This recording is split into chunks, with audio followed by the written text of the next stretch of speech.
ভারত থেকে ধেয়ে আসছে বন্যার পানি, ডুবে যেতে পারে বাংলাদেশের 4 জেলা। আগামী 24 ঘন্টার মধ্যে ময়মনসিংহ বিভাগের শেরপুর ও নেত্রকোনা জেলা এবং সিলেট বিভাগের সুনামগঞ্জ ও সিলেট জেলায় বন্যার শঙ্কা রয়েছে।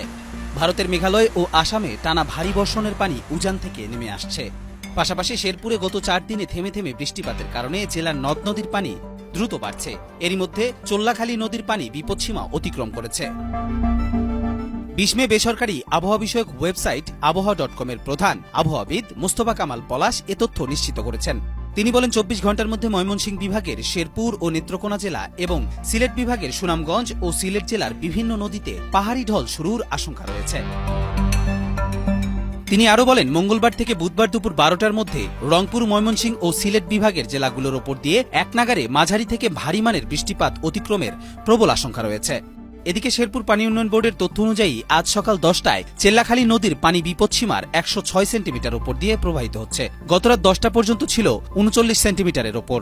ওয়ালটন টেলিভিশন মাত্র 25,490 টাকায় পাচ্ছেন গুগল টিভি।